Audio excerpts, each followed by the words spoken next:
ഞെട്ടിക്കുന്ന ഒരു മരണവാർത്തയാണ് ഇപ്പോൾ തിരുവനന്തപുരം പാലോട് ഇളവട്ടത്തു നിന്നും പുറത്തുവരുന്നത്. പാലോട് ഇടിഞ്ഞാറ് കൊളച്ചൽ കൊന്നമൂട് സ്വദേശി ഇന്ദുജയാണ് മരണപ്പെട്ടത്. 25 വയസ്സായിരുന്നു.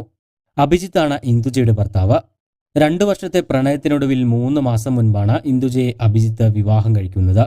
വീട്ടുകാരുടെ എതിർപ്പ് കാരണം ഇന്ദുജയെ വീട്ടിൽ നിന്ന് വിളിച്ചിറക്കി ക്ഷേത്രത്തിൽ വെച്ച് താലി ചാർത്തിയാണ് ഇവർ ഒന്നിച്ച് താമസിച്ചു വന്നിരുന്നത്. സംഭവം നടക്കുമ്പോൾ അഭിജിത്തിന്റെ അമ്മൂമ്മ മാത്രമാണ് വീട്ടിലുണ്ടായിരുന്നത്. സ്വകാര്യ വാഹന കമ്പനിയിലെ ജീവനക്കാരനായ അഭിജിത്ത് ഇന്ന് ഉച്ചയ്ക്ക് 1:30 ഭക്ഷണം കഴിക്കാനായി വീട്ടിലേക്ക് എത്തിയപ്പോഴാണ് 2ാമത്തെ നിലയിലെ ബെഡ്റൂമിൽ ജനലിൽ തൂങ്ങിയ നിലയിൽ ഇന്ദുജയെ കണ്ടെത്തുന്നത്. തുടർന്ന് ഉടൻ തന്നെ നെടുമങ്ങാട് ജില്ലാ ആശുപത്രിയിലേക്ക് എത്തിച്ചുവെങ്കിലും മരണം സംഭവിച്ചിട്ടുണ്ടായിരുന്നു.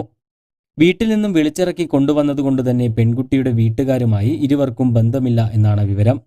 എന്നാൽ ഇന്ദുജ അമ്മയുമായും സഹോദരനുമായും ഫോണിൽ സംസാരിക്കാറുണ്ടെന്നാണ് ഭർത്തൃവീട്ടുകാർ പറയുന്നത്. സംഭവത്തിൽ പോലീസ് അസ്വാഭാവിക മരണത്തിന് കേസെടുത്ത് അന്വേഷണം ആരംഭിച്ചിട്ടുണ്ട്. സ്വകാര്യ ലാബ് ജീവനക്കാരിയായിരുന്നു ഇന്ദുജ. മരണകാരണത്തെക്കുറിച്ച് ഇതുവരെയും വ്യക്തതയൊന്നും ലഭിച്ചിട്ടില്ല. ഇന്ദുജയുടെ മൃതദേഹം നെടുമങ്ങാട് ജില്ലാ ആശുപത്രിയിൽ മോർച്ചറിയിൽ സൂക്ഷിച്ചിരിക്കുകയാണ്. കൂടുതൽ വാർത്തകൾക്കും വിശേഷങ്ങൾക്കും ചാനൽ സബ്സ്ക്രൈബ് ചെയ്യാൻ മറക്കരുത്.